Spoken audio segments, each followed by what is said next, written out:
इंदौर महंगाई ने आम उपभोक्ताओं को एक और झटका दिया है। 1 सितंबर से दूध के दाम प्रति लीटर 4 रुपए की वृद्धि की गई है, जिसका असर सीधे आम नागरिक की जेब पर पड़ने वाला है। बढ़े दूध दामों को लेकर दुग्ध संघ के अध्यक्ष भरत मथुरावाला ने पशु आहार को महंगा होना बताया है। अमूमन जो है सितंबर में विगत कुछ वर्षों तक दूध के भाव जो है कम होते थे और 6 महीने के होते थे, लेकिन ग्लोबल वार्मिंग और पैकिंग कंपनियों की व्यवसायीकरण की दूध के अंदर नीति ने दूध के भाव जो है हर महीने 2 महीने 1.5 महीने में परिवर्तन करने का एक वो चल पड़ा है। और विशेष रूप से इसलिए है कि निरंतर महंगाई बढ़ रही है। कपासिया खली जो है जब से वायदा बाजार में आई है 2600-2700 रुपये प्रति क्विंटल होती थी, जो बढ़ के अब 4400 रुपये प्रति क्विंटल हो गई है। जो भूसा 5 रुपये किलो मिलता था वो अब 10 रुपये किलो हो गया है। जो चापड़ 6-7 रुपये किलो मिलता था वो 14 रुपये किलो हो गया है। अभी ये भी सुनने में आया है कि सोयाबीन की जो खली बन रही है उसके ऊपर सरकार GST लगा रही है। एक तो वायदा बाजार और दूसरा GST की मार, तो ये दोनों के कारण आगे मेरे को तो ये लग रहा है कि स्थिति और गंभीर होने वाली है, जिस पे केंद्र सरकार को संज्ञान लेना चाहिए। वो पशु आहार है, उस पर किसी भी प्रकार का टैक्स या वो फायदा बाजार से मुक्त करके इस पर सब्सिडी देना चाहिए और किसानों को 5 रुपये प्रति लीटर दूध की सब्सिडी देना चाहिए, ताकि इस ओर किसान का झुकाव हो। अभी क्या होता है, पहले पशु का जो पालने का वो था वो घर की महिलाएं करती थी। अब घर की महिलाएं पशु पालने से दूर हट गई हैं, वो टीवी और उसमें चली गई हैं। जो नौजवान किसान के बेटे आए या तो पढ़ने के लिए शहर में आ जाते हैं, या जो गांव में रहते हैं वो मोबाइल में व्यस्त हो गए हैं। और शहर पर के आसपास 50-60 किलोमीटर की जो ज़मीनें हैं जिनकी कीमतें बढ़ गई हैं, बच्चों ने क्या करा कि वहाँ ज़मीन बेची और आगे 50 किलोमीटर पर उससे दुगनी ज़मीन खरीद ली और बाकी का जो पैसा बचा उससे वो अपना ज़िंदगी का ऐशो आराम कर रहे हैं। तो ये सब कारण है कि जिससे दूध का उत्पादन कम हुआ है। तो अगले महीने फिर बढ़ने की अभी हमने जो तय करा है, अभी तक हम 7 रुपये 30 पैसे प्रति फेट के हिसाब से दूध क्रय कर रहे थे, जो अब हम 8 रुपये प्रति फेट के हिसाब से किसान से दूध जो क्रय करेंगे। यानी कि 1 लीटर के पीछे अमूमन 4 रुपये 20 पैसे किसान को सीधे फ़ायदा होगा, और हम उपभोक्ता को 4 रुपये बढ़ाकर यानी 20 पैसे विक्रेता अपनी तरफ से किसान को दे रहा है। 4 रुपये 20 पैसे किसान को दे रहे हैं और 4 रुपये हम उपभोक्ता से ले रहे हैं। तो जो 50 रुपये की बनती थी वो 54 रुपये प्रति लीटर हो गई है। और इसमें घर पहुंच सेवा जो नेशनल क्वालिटी एश्योरेंस स्टैंडर्ड का प्रमाण पत्र हासिल करने के लिए PC सेठी अस्पताल का आवेदन स्वीकृत कर लिया गया है और गुरुवार को केंद्रीय स्वास्थ्य मंत्रालय पेटीएम इंदौर पहुंचे, जहां इंदौर के शासकीय अस्पताल PC सेठी अस्पताल का निरीक्षण किया। 3 सदस्य विशेषज्ञ डॉक्टर अस्पताल में दी जा रही सुविधा व इलाज की टेक्निक के बारे में जानकारी लेंगे। हाँ साहब, देखिए हमारे हॉस्पिटल में सेंट्रल गवर्नमेंट के माध्यम से अस्पताल में जो कार्य होते हैं उसका नेशनल क्वालिटी एश्योरेंस स्टैंडर्ड्स, मतलब हमारे कामों का पैमाना क्या है, किस तरह का हमारे यहाँ काम होता है और कितना उत्कृष्ट हो सकता है, किस तरह से हमारी सुविधाएं हैं और वो सुविधाएं मरीजों तक किस तरह से पहुंच रही हैं, उसमें हम लोग क्या क्या कर रहे हैं, उस सब चीज़ों को देखने के लिए राष्ट्रीय स्तर की एक टीम, जिसमें 3 डॉक्टर्स हैं और वो अलग अलग संस्थानों से अलग अलग जगह से आए हैं और वो अपने आप में सब क्वालिटी स्टैंडर्ड्स के विशेषज्ञ हैं। वो तीनों डॉक्टर्स और मध्य प्रदेश से, भोपाल से हमारे विभाग, नेशनल हेल्थ मिशन से भी हमारे क्वालिटी कंसल्टेंट डॉक्टर्स जो हैं वो आए हुए हैं। तो ये चारों डॉक्टर्स मिलके 3 दिन हमारे अस्पताल को सभी विभागों में 12 विभाग में भाग करा गया है और उस सभी विभाग का ये मूल्यांकन करेंगे और करीब 40 से 50 पैमानों पे हर विभाग का मूल्यांकन होगा।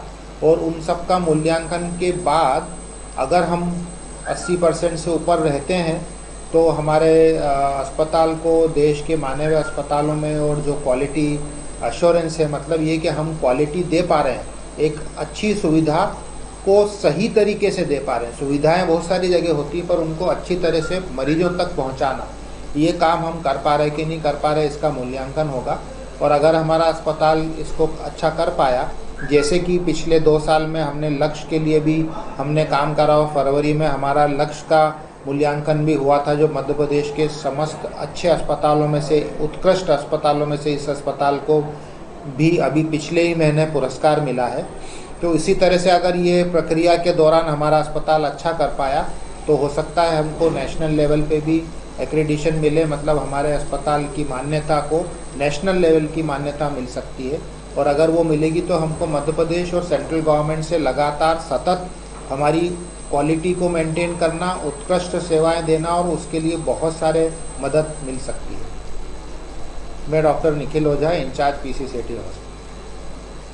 इंदौर राज्य साइबर सेल ने एकल ऐसे शातिर जालसाज को गिरफ्तार किया है जो मात्र 8वीं पास है और अपने आप को क्रेडिट कार्ड डिपार्टमेंट का अधिकारी बताकर पीड़ित से बात की और उसके कार्ड से 2 लाख रुपए का ट्रांजैक्शन अलग खातों में कर लिया। पीड़ित की शिकायत पर साइबर पुलिस ने उसे जामताड़ा से गिरफ्तार किया है। ये फरियादी है राजेंद्र बेंडवाल।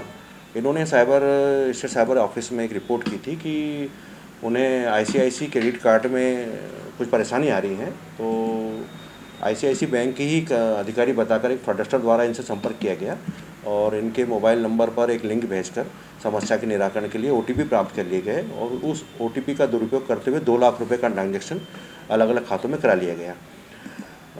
इसमें अपराध क्रमांक 158/21 यहाँ पंजीबद्ध हुआ था। आरोपी जो है वो अनुसंधान के दौरान ज्ञात हुआ कि अर्जुन राणा निवासी जामताड़ा का है। इसके गिरफ्तारी के लिए टीम वहाँ गई थी जामताड़ा स्थित उसके गांव गोवा कोला में। इसे रात में ही घेराबंदी करके पकड़ा और जो भागने को काफ़ी अग्रसर हो गया था क्योंकि बाहर का संथाल कम्युनिटी का बंदा है। इसमें विशेष बात यह है कि मात्र 8वीं तक शिक्षित है आरोपी और 5 भाषाओं का जानकार है अच्छी तरह से, और ग्रामीण क्षेत्र में रहते हुए भी बेंगलोर में रह करके अपने अन्य साथियों के साथ साइबर फ्रॉड करने का अभ्यस्त है और अन्य प्रकरणों में भी इस पर संदेह है। इस प्रकरण में इसके विरुद्ध संलिप्तता सिद्ध होने पर इसे घेराबंदी करके पकड़ा और गिरफ्तार किया है और इसे न्यायालय प्रस्तुत कर रहे हैं। इसके विरुद्ध अभी पुराने अपराध संज्ञान में नहीं आए हैं, मगर इसकी जिस तरह से सक्रियता है उससे ऐसा लगता है कि ये पुराने अपराधों में भी संलिप्तता इसकी होगी। इंदौर क्राइम ब्रांच ने ऑपरेशन प्रहार के तहत 120 ग्राम ब्राउन शुगर के साथ 2 ड्रग तस्करों को गिरफ्तार किया है। पकड़ी गई ब्राउन शुगर की कीमत करीब 1.25 लाख रुपए बताई जा रही है। आरोपियों ने पूछताछ में बताया कि वह कॉलेज के बाहर छात्रों को ब्राउन शुगर बेचते थे। अब पिछले काफ़ी दिनों से हमारे पुलिस माननीय आयुक्त महोदय साहब ने ऑपरेशन प्रहार चलाया है। उसी के ऑपरेशन प्रहार के दिशा निर्देश में हम लोग पूरी क्राइम ब्रांच काम कर रही है। कल अतिरिक्त पुलिस उपायुक्त महोदय को एक सूचना मिली थी। उस सूचना से उन्होंने हमको अवगत कराया, तो हमारी जो टीम प्रभारी हैं देवेंद्र, उनने उस सूचना की तस्दीक की। तो दीपक सनोप नारायण सोनी 25 साल और आकाश सनोप घनश्याम गुर्जर, ये 2 लड़के यंग हैं, इनके पास से 120 ग्राम ब्राउन शुगर जिसकी कीमत करीब 1.25 लाख रुपए है वो मिली। उन दोनों को राउंड अप करके संयुक्तागंज में दिया है, क्योंकि संयुक्तागंज में ही ये पकड़े गए थे। और ये नई जो पीढ़ी है कॉलेज की और पब जो लोग जाते हैं उनको ये लोग सप्लाई करना इनका प्रथम दृष्टया आया है। अब विवेचना करते हैं, पूछताछ करेंगे, जो जैसी कार्रवाई होगी बस। क्या करते हैं ये दोनों? ये जो नए लड़के जो बाहर के आते हैं उनको सप्लाई करते हैं। ये बाहर से लाते हैं, कहाँ से लाते हैं वो पूछताछ जारी है। बैकग्राउंड इनका आपराधिक रिकॉर्ड देख रहे हैं और अभी प्रथम दृष्टया तो ऐसे ही लगा है कि ये ब्राउन। इंदौर के बाणगंगा थाना क्षेत्र की रहने वाली एक महिला ने नाले में कूदकर आत्महत्या कर ली थी, जिसका शव पुलिस ने शिप्रा थाना क्षेत्र के नाले से बरामद किया था। जांच के बाद पुलिस ने पति सहित ससुरालजनों के खिलाफ मामला दर्ज किया है। ये बाणगंगा क्षेत्र में विशाल नगर में रहने वाली एक महिला दिनांक 10 अगस्त को अपने पति और ससुर की प्रताड़ना से तंग आकर पीछे नाले में कूद गई थी। चूँकि पानी का बहाव बहुत तेज़ था उस वक्त, तो उनकी लाश उस वक्त तलाश की तो नहीं मिली, जिस पर थाना बाणगंगा पर एक गुम इंसान कायम किया गया था। और उस गुम इंसान जांच के दौरान तलाश करते करते उस उक्त महिला का जो शव है, ये सूचना मिली कि एक शव ब्राह्मण पिपलिया गांव में शिप्रा जो पड़ता है शिप्रा, वहाँ पे एक मिली है। तो जब उस शव की शिनाख्त की गई तो वो शव जो है महिला का पाया गया, जिसकी मृत्यु हो गई थी। वहाँ मर्ग जांच की गई और मर्ग जांच पे जब परिजनों के कथन लिए गए, परिजनों ने बताया कि जो महिला है इसका पति इसके ससुर, इसके देवर और जो एक ननंद, ये 4 लोग इनको काफ़ी प्रताड़ित करते थे दहेज की मांग को लेके, और इसी से तंग आकर महिला ने आत्महत्या कर ली थी। तो मर्ग जांच पर उसके पति प्रदीप जायसवाल, ससुर रघु, देवर पवन और ननंद प्रीति जायसवाल, इन 4 आरोपियों के विरुद्ध धारा 304B IPC के अंदर प्रकरण पंजीबद्ध किया गया और 4 आरोपियों को गिरफ्तार कर जेल भेज दिया गया। इंदौर के चंदननगर थाना क्षेत्र में फिर एक चोरी की वारदात सामने आई है, जिसमें घर का ताला तोड़कर चोर सोने के जेवर चुराकर फरार हो गए। फरियादी की शिकायत पर पुलिस ने मामला दर्ज कर आरोपियों की तलाश शुरू कर दी है। फरियादी जो है फर्नीचर का काम करता है, और जब फरियादी अपनी पत्नी के साथ मस्जिद गया हुआ था, जब मस्जिद गया था उसके बाद जब वो घर लौट कर आया तो उसने देखा उसके घर का ताला टूटा हुआ था। जब इसने घर की तलाशी ली तो उसमें इसकी अलमारी का जो लॉक था वो टूटा हुआ था, जिसमें से एक सोने की अंगूठी, सोने का ब्रेसलेट और एक सोने का हार नहीं थे वहाँ पर। फरियादी ने काफ़ी तलाश किया और तलाश करता रहा। बाद जब नहीं मिला तो थाने पर इसके द्वारा अपराध पंजीबद्ध कराया गया। कितने का मामला? लगभग 20 से 30 हज़ार रुपये का मशरूका था इसमें। अज्ञात आरोपी गण के खिलाफ तो इसमें मुकदमा दर्ज हुआ है और CCTV फुटेज जो है वो तलाशे जा रहे हैं। इंदौर बाणगंगा पुलिस ने डकैती डालने की योजना बनाते 5 आरोपियों को गिरफ्तार किया है। आरोपियों के पास से धारदार हथियार भी बरामद हुए हैं। आरोपी MR4 स्थित पेट्रोल पंप पर डकैती डालने की योजना बना रहे थे और अपने मंसूबों में कामयाब होते इसके पहले पुलिस ने उन्हें धर दबोचा। हाँ, ये कल रात्रि में चौकी भागीरथपुरा पर उप निरीक्षक महेश चौहान हैं, उनको सूचना मिली कि कुछ लोग भैरू बाबा मंदिर हैं उसके आड़ में बैठ के यादव पेट्रोल पंप जो है MR4 रोड पे, उस पर डकैती डालने की योजना बना रहे हैं। तो उप निरीक्षक महेश चौहान के द्वारा अपनी टीम के साथ में यहाँ पे दबिश दी गई और Yadav petrol pump MR4 road पर डकैती डालने की योजना बनाते हुए कुल 5 हथियारबंद बदमाशों को उनके द्वारा पकड़ा गया, जिनमें मुख्य आरोपी हेमराज उर्फ जुम्मा, रोहित उर्फ चिकना, शंकर धानु, यश प्रजापति और रवि कुशवाहा, ये 5 बदमाश थे। ये पांचों भागीरथपुरा क्षेत्र के रहने वाले हैं और ये वहीं रात्रि में डकैती डालने की योजना बना रहे थे, जिनके पास से तलवार, चाकू, छुरे और लोहे की रॉड आदि हथियार बरामद किए गए हैं। आरोपियों को धारा 399, 402 IPC के अंतर्गत गिरफ्तार कर प्रकरण पंजीबद्ध किया गया है। हाँ, ये सभी आरोपियों के पूर्व में भी मारपीट और चोरी अन्य अपराध के रिकॉर्ड हैं और बाकी अन्य थानों से भी इनका रिकॉर्ड तलाश किया जा रहा है। पिछले दिनों इंदौर चंदननगर थाना क्षेत्र से जमीन विवाद में हुए एक मौलाना के अपहरण के मामले में पुलिस ने 4 आरोपियों को गिरफ्तार किया है। करीब 2 दिन पहले चंदननगर थाना क्षेत्र के रहने वाले एक मौलाना को कुछ लोग दुआ पढ़ने के बहाने बुलाकर कार में बैठाकर खुड़ेल के जंगल में ले गए और जान से मारने की धमकी देते हुए पिस्टल अड़ाकर जबरन जमीन के दस्तावेजों पर हस्ताक्षर करा लिए थे। अपहरण के मामले में आरोपी गिरफ्तार हुए हैं, क्या है पूरा मामला? घटना 25 तारीख की है। इसमें एक फरियादी के साथ उसको मतलब धोखे में रखकर उसे दुआ करवाने के लिए बोलकर उसको ले गए थे, लेकिन घटनाक्रम कुछ और था। इसमें आरोपी गण द्वारा उससे उसके प्रॉपर्टी के दस्तावेज पूर्व से तैयार कर लिए गए थे और उस पर उसके ज़बरदस्ती हस्ताक्षर करवाए गए थे और उसे डराया धमकाया गया था कि अगर तुम साइन नहीं करोगे तो तुम बहुत बड़ी क्षति हो जाएगी।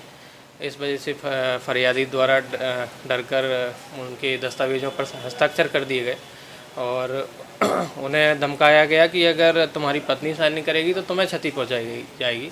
तो इस पर से उनकी पत्नी के हस्ताक्षर भी ज़बरदस्ती लिए गए थे प्रॉपर्टी के दस्तावेजों पर से। चूँकि फरियादी के द्वारा उस टाइम काफ़ी डर गए थे, इसलिए बाद में उनके द्वारा थाने पर रिपोर्ट की गई थी। अपराध दर्ज हुआ था 386, 342 IPC में। उसके बाद अज्ञात आरोपीगण की तलाश की गई, जिस पर से जो अल्टो कार थी जिससे फरियादी का अपहरण किया गया था, वो अल्टो कार जब्त कर ली गई है और 4 आरोपीगण इसमें गिरफ्तार कर लिए गए हैं। बाकी का एक आरोपी अभी फरार है, जिसकी तलाश जारी है। क्यों किया था सर, क्या विवाद है इनका प्रॉपर्टी? इनका बहुत पुराना प्रॉपर्टी का विवाद चल रहा है जो कि फरियादी के नाम पर प्रॉपर्टी है, जिसे ज़बरदस्ती हथियाने के लिए इनके द्वारा एक षड्यंत्र रचा गया था। ये मौलाना जानते थे जिन आरोपियों ने इनको अपहरित किया था? नहीं, मौलाना इनको नहीं जानते थे। अज्ञात आरोपियों के खिलाफ कार्रवाई की गई। इंदौर आरटीओ विभाग की शिकायत पर कार्रवाई करते हुए तेजाजी नगर पुलिस ने लाइसेंस बनवाने वाले एजेंटों को फर्जी मेडिकल सर्टिफिकेट मुहैया कराने वाले डॉक्टर को गिरफ्तार किया है। पूर्व के एक आरटीओ प्रकरण में क्या भूमिका थी इसकी और कौन है? थाना तेज नगर में जो इन्वेस्टिगेशन ऑनगोइंग इन्वेस्टिगेशन है आरटीओ से रिलेटेड, उसमें एक डॉक्टर संजय गुप्ता की अरेस्टिंग हुई है। संजय गुप्ता के द्वारा बहुत सारे ब्लैंक मेडिकल सर्टिफिकेट्स साइन करके दिए गए थे, जिसका उपयोग करके लाइसेंस रिन्यूअल की चल रही थी। तो उसी के क्रम में डॉक्टर संजय गुप्ता को अरेस्ट किया गया है। ये अहलियाबाई नगर के रहने वाले हैं और इनकी एक क्लिनिक भी है जो वैशाली नगर एरिया में पड़ती है। सर, कितने में सर्टिफिकेट बनवाते थे ये? क्या इनका रोल रहा पूरे? बहुत कम अमाउंट में ये सर्टिफिकेट्स प्रोवाइड कर देते थे आरटीओ के एजेंट्स को, जो एजेंट्स वहाँ पे रहते हैं। तो और बहुत 50-100 रुपये में ये साइन करके दे देते थे, जो बहुत अनएथिकल और जो डॉक्टर्स के द्वारा जो एथिकल कोड होता है उसको फॉलो नहीं करते हुए इन्होंने एक कानूनी अपराध किया। तो उसके तहत इन्हें अरेस्ट करके इन्हें कोर्ट में पेश किया जा रहा है। कितने सर्टिफिकेट इनसे बरामद? इनके हमें 50 से ज़्यादा सर्टिफिकेट्स इनके साइन किए हुए हमें बरामद हुए हैं। सर, ये जो संपर्क में कैसे आए गिरोह के और कैसे शुरू किया? क्या इन्हें पता था पूरे? ये जो है बहुत सारी इसमें और भी संपर्क में कैसे आए और फिर और भी पहलू पर इन्वेस्टिगेशन भी जारी है। इसमें और भी जो भी अपडेट होंगे वो आपको प्रोवाइड करते रहेंगे। खरगोन जिले के कसरावत में लंबी खींच के बाद उमस और गर्मी के बीच तेज बारिश से जहां किसानों के चेहरे खिल गए, वहीं उमस और गर्मी से भी आम जनता को राहत मिली है। गुरुवार की सुबह तेज बारिश हुई, जिससे जहां फसलों का नया जीवनदान मिला, वहीं कुछ हद तक मौसमी बीमारियों से भी राहत मिलेगी। बुरहानपुर में ऋषि पंचमी को अडबाल पंचमी भी कहा जाता है। बुरहानपुर के उखड़ गांव में उतावली नदी को पार कर भक्त पहुंचते हैं नाग देवता के देवालय पर, जहां चतुर्थी की रात पंचमी के प्रारंभ होते ही अंधेरों में निकल जाते हैं। श्रद्धालु बड़ी संख्या में पूजा पाठ करते हैं। धार्मिक मान्यता है कि सच्चे मन से की गई प्रार्थना नाग देवता के मंदिर में जरूर पूरी होती है। धार जिले के दसई में भी गणेशोत्सव की धूम देखी जा रही है। यहाँ घर घर विघ्नहर्ता को विराजित करने के साथ ही नगर में कई स्थानों पर सार्वजनिक प्रतिमा स्थापित की गई। यहाँ भक्तों ने विशेष पूजा अर्चना कर प्रसादी का वितरण किया। भारतीय जनता युवा मोर्चा जिला निवाड़ी के पृथ्वीपुर मंडल के अध्यक्ष के रूप में जिलाध्यक्ष संदेश नायक ने रागेंद्र पांडे को पृथ्वीपुर युवा मोर्चा का मंडल अध्यक्ष नियुक्त किया तथा युवा मोर्चा द्वारा पृथ्वीपुर नगर में ढोल नगाड़ों एवं डीजे के साथ विशाल वाहन रैली निकाली गई।